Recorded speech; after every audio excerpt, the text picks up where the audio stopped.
I already started the video and then I had to stop because some idiot phoned me up. Bloody cold calling. Anyway, right.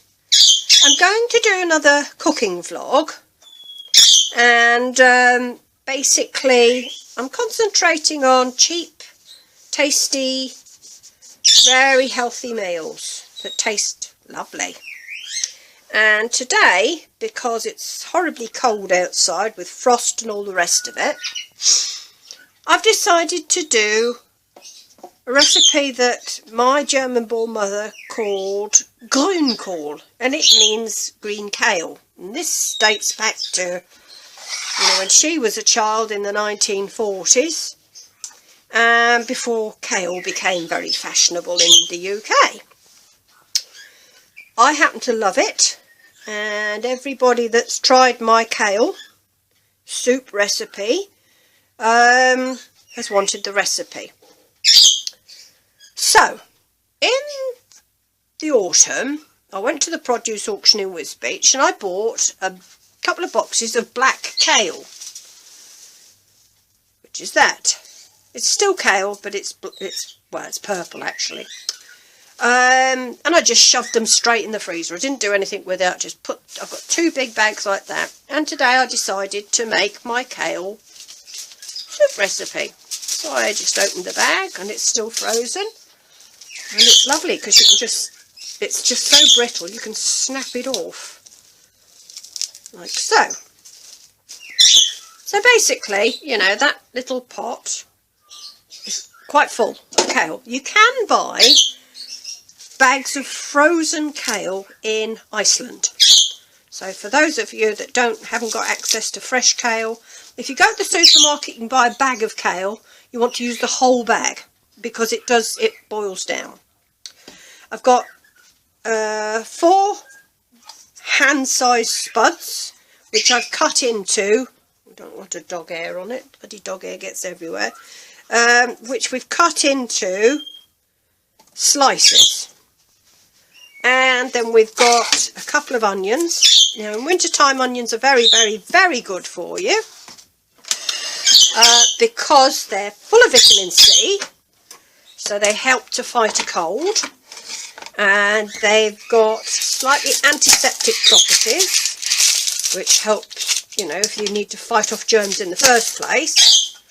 They are also expectorant, so if you've got lung issues as I have, they will help loosen the mucous membrane, so if you get cloggy lungs in the winter, you get chesty coughs, onions will help to loosen it so you can cough it all up and clear your lungs, as well as the antibiotic properties and vitamin C, which all help to fight the cold virus. Probably flu virus as well, I don't know, I'm not a doctor. I know it works. I very rarely get ill in winter. And it's all down to the onions, and I eat onions almost on a daily basis. So there, just peel your onions. Try not to peel off the inner, every bit counts. Just cut roughly into just what, as fine as you want. Bloody dog hairs get everywhere. They float in the air. It's my house, my dogs, and I don't mind a bit of dog hair, but, probably normal people wouldn't. They wouldn't. So today I'm just using a red onion and a white onion for no particular reason other than the red onions were bigger than the white onions and I had more of them there. So I just thought I'd use them. Just rough chop. They don't have to be tiny or pretty. Shove them in. There we go. Just turn things over a little bit so it's all mixed up. Right, then what I'm going to get are some pulses. What shall we use today? I think we will have some brown lentils. Oh, and I've got a soup mix there, look, so we'll have some soup mix and brown lentils. The brown lentils, very high in protein and roughage, so you won't get constipated if you eat pulses. So basically just shove them in, as many as you like. Good handful there. There we've got pearl barley as well, so we'll put loads of that in. Very good for you. Very, very good for you. You know, help keep you regular, if that's something that's important to you. Personally, I don't like being constipated, so... Now this is celery seed. Oh, it smells lovely. So we've got celery seed in there. I very rarely have fresh celery, and I don't eat enough of it, quite frankly, to keep it in, and I don't like waste. This is the liquid seasoning. I got this one from Tesco. It's fairly cheap. I don't like using OXO cubes or stock cubes because they all have palm oil in. Palm oil is something that I don't want to have, not least because it's very high in saturated fat, but it's very bad for the environment. Virgin rainforest is being torn down to create new palm oil plantations, and they're killing off orangutans, Asian elephants, Asian tigers and all the rest of it. Right, the other thing is my trusty easy garlic. Garlic, of course, everybody knows, very good for you, helps to fight the flu virus and colds. As much garlic as you want. I like mine very garlicky. So we'll have that. They're just so convenient to use. I think I got these from somewhere like Pound Stretcher. And you can get garlic, you can get chilli, you know, if you want chilli ones. This is ordinary tomato puree from Aldi or Lidl, double concentrated, so you don't need much. And I rather like these metal tubes because you can bend them and get lots out of it. So, good splodge of that. There we go. It's double concentrated, so you'll really get the flavour. If you like it more tomatoey, use more. There's no science to the way that I cook, really. Could add a bit of chilli. Look, I bought chilli puree, but I won't because I don't want to swamp the flavour of what I've got. Right, so that's that all added. Potatoes I will leave. Now I will show you why it's very reasonable. I got these from Lidl's, I think. Smoked pork cabanossi sausages. You can also use any of the size sausage that you find in the Polish shop, or you can use chorizo, the Spanish spicy one. Anything spicy, smoked with lots of flavour. Now, this will make a meal for at least 4 hungry adults. Basically, what we've got so far is the loads of kale. Lots and lots and lots of kale. Lots of onions. Bit of tomato puree. The pulses are very cheap. Cheap to buy anywhere. If you buy in bulk, that's cheap. Garlic puree, cheap. Tomato puree, cheap. That seasoning stuff, cheap. So if you're buying a bit, if you buy something every week for your store cupboard, like I've got, you know, if you're not got loads of money, and with the pulses, band together with a couple of mates and buy in bulk and split between you, and it just works out so much cheaper than the supermarket. Or go to the Polish, the Lithuanian, you know, Latvian, go to their shops, because this is how they cook. And these you'll pay literally a quarter of the price that you pay in the supermarket for the pulses. And they're so good. Right, so I've got the smoked sausage. I hate these bloody packets, I really do. Any smoked sausage, these were a couple of quid. Got to use them a couple of days over, it doesn't matter. Oh, they smell gorgeous. So for 4 adults, I'm only going to use 1 sausage. That one I shall have tonight with a bit of mashed potatoes and cabbage. So what you do with the sausages, as you can see, there's like bits of fat in there and it's herby and garlicky. We cut them up quite small, like so.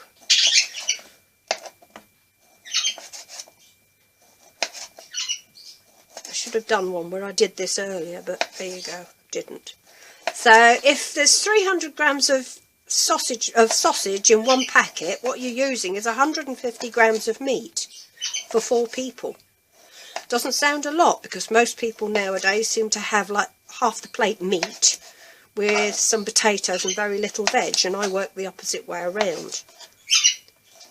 I actually prefer to have more of the cheaper ingredients, less of the expensive ingredients, but I lose none of the taste.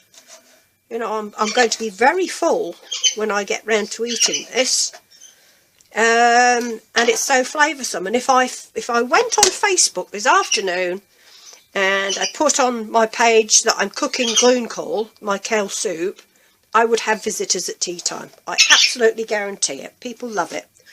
So basically, that's that. There we go. It's smoked sausage, you know, it's preserved. It's got so many preservatives in. Pork, salt, potassium iodate. Right, those are both preservatives. Spice, dextrose is sugar. Spice extracts, antioxidants, which is sodium ascorbate, which is a preservative. There, sodium nitrate, filled into a natural pork casing with 105 grams of pork per 100 grams finished product. So there's no fillers, no nasty stuff in. This is pork preserved. So even though it says best before 15th of the 1st, because it's smoked and preserved with the preservatives, it doesn't go off. Oh, I might as well use up these mushrooms. They're not marvellous anymore. Now, see, most people would chuck those, but I won't. There's nothing wrong with the flavour of them. They're just a bit limp and claggy. They're not slimy yet. There's absolutely nothing wrong. When they've been cooked, you're not going to kill yourself with mushrooms that are no longer at their best. I cut the stalks off, quite frankly, because they're a bit too soft. But, you know, it's just something else, gives it a bit more flavour. And I don't like wasting food. When I've got ones that are really, you know, past it, you see, I probably wouldn't use that. That's near failing slimy. What I'd do with that gets put onto the compost heap, and the spores go into the compost heap, and come, like, you know, wet warm summer, I shall have these mushrooms growing. Yeah, that one I wouldn't use either. See, that's slimy. There's a limit to what I will use, and I won't use stuff that's obviously not right. That's not slimy. If a mushroom's not slimy, it's fine to use in a soup or a stew. I could have extended the life of these by freezing them, but I didn't. Right, so that's slimy, slimy. I won't use those. They'll go into the compost heap. So that's the next layer, and then we put in the potatoes, press it down, add the water. Lots of water.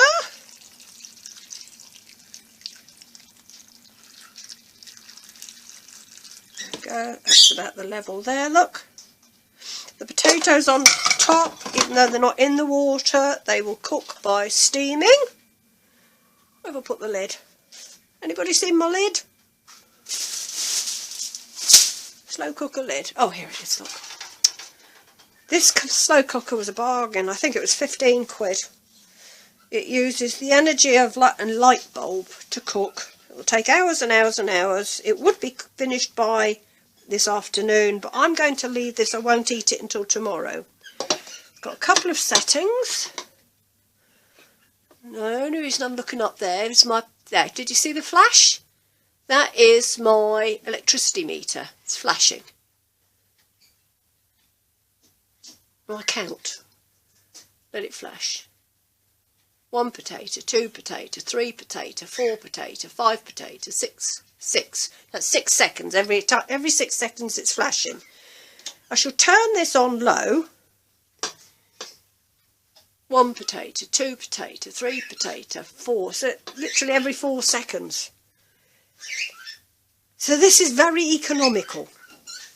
It's got a setting for high. If I needed it, like desperately needed it in an hour or two, I could put it on high. That won't make much difference to 1 potato, 2 potato, 3.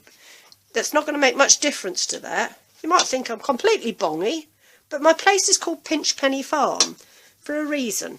You know, I want to be frugal. I want to save money on the things that I must have, like heating, light, cooking and drying my clothes, so that I can afford to have things that I want to have, like technology, like, you know, things, just things like my phone and the phone that I'm recording this video on. You know, that's because the things that you need to have are always expensive. So if you can economise on those, so much the better.